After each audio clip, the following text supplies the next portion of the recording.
ओम नमो भगवती वासुदेवाय। आज हम श्री गर्ग संहिता के विश्वजीत खंड का 29वां अध्याय सुनेंगे। इसमें हम सुनेंगे प्रद्युम्न की 99 वर्ष पर विजय, मधुमक्खियों और वानरों के आक्रमण से छुटकारा, राजा देवशक से भेंट की प्राप्ति तथा चंद्रकांता नदी में स्नान। तो ये शुरू करते हैं। श्री नारद जी कहते हैं, राजन महाबाहु, श्री कृष्ण कुमार प्रद्युम्न उत्तर कुरु वश पर विजय पाकर हिरण्यमय नामक वश को जीतने के लिए गए। जहाँ स्रोत नाम का विशाल एवं दीप्तिमान सीमा पर्वत शोभा पाता है, वहाँ कुर्मावतारधारी साक्षात भगवान श्री हरि विराजते हैं और अरेमा उनकी आराधना में रहते हैं। हिरण्यमय वर्ष में पुष्पमाला नदी के तट पर चित्रवन नाम से प्रसिद्ध एक विशाल वन है, जो फूलों और फलों से बाहर से लदा रहता है। कंद और मूल की तो वह स्वतः निधि ही है। मैथिलेश्वर वहाँ नल और नील के वंशज वानर रहते हैं, जिन्हें त्रेता युग में भगवान श्री रामचंद्र जी ने स्थापित किया था। सेना का कोलाहल सुनकर वे सुंदर युद्ध की कामना से बाहर निकले और बोहें टेढ़ी किए क्रोध के वशीभूत हो उछलते हुए प्रद्युम्न की सेना पर टूट पड़े। नरेश्वर वे नखों, दांतों और पूंछों से घोड़ों, हाथियों और मनुष्यों को घायल करने लगे। रथों की अपनी पूंछ में बांधकर वे बलपूर्वक आकाश में फेंक देते थे। कुछ वानर विजय ध्वजानाथ के विजय रथ को और अर्जुन के कपिध्वज रथ को लांगुल में बांधकर आकाश में उड़ गए। कपिध्वज अर्जुन के ध्वजों पर साक्षात भगवान कपिंद्र हनुमान निवास करते थे।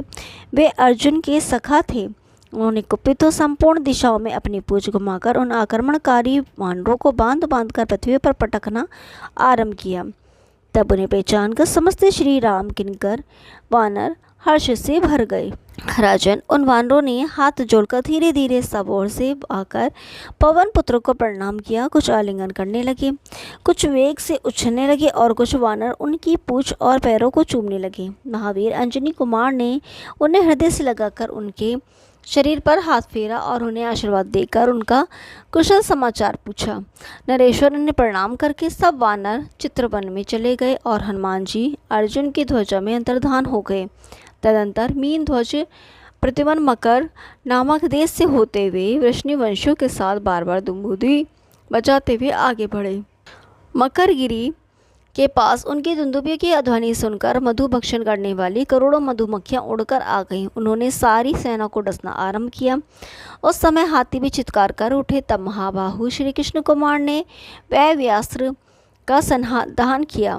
राजन, उस अस्त्र से उठी हुई वायु से प्रताड़ित हो वे सब मधुमक्खियां 10 दिशाओं में उड़ गईं। मिथिलेश्वर उस देश के सभी मनुष्यों के मुख मगर से थे। उसके बाद डिंडीब देश आया, जहाँ हाथियों के समान मुख वाले लोग दिखाई दिए।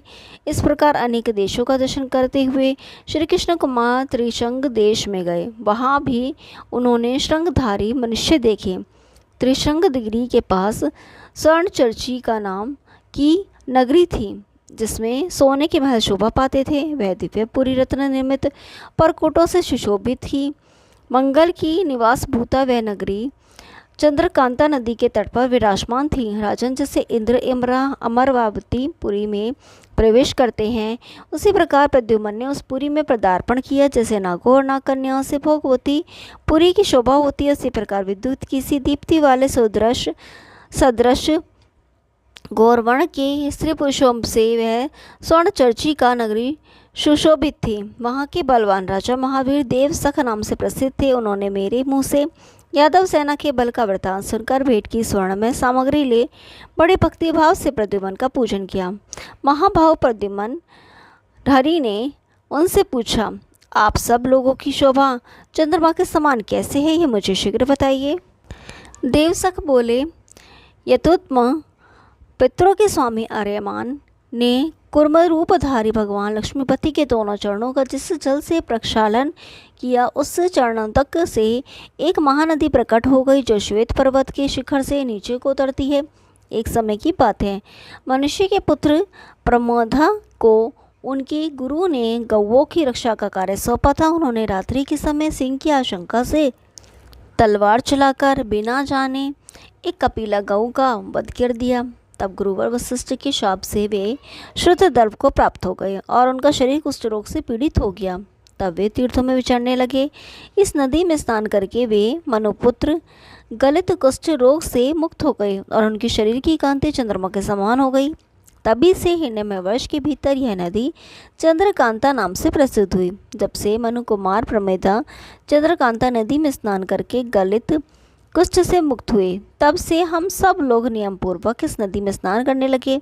नृपोत्तम, यही कारण है कि इस नदी पर हम लोग चंद्रमा के तुल्य रूप वाले हैं, इसमें संशय नहीं है।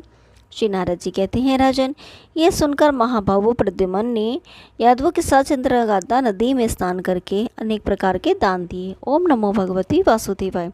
कल 30वां अध्याय सुनेंगे, तब तक के लिए नमस्कार।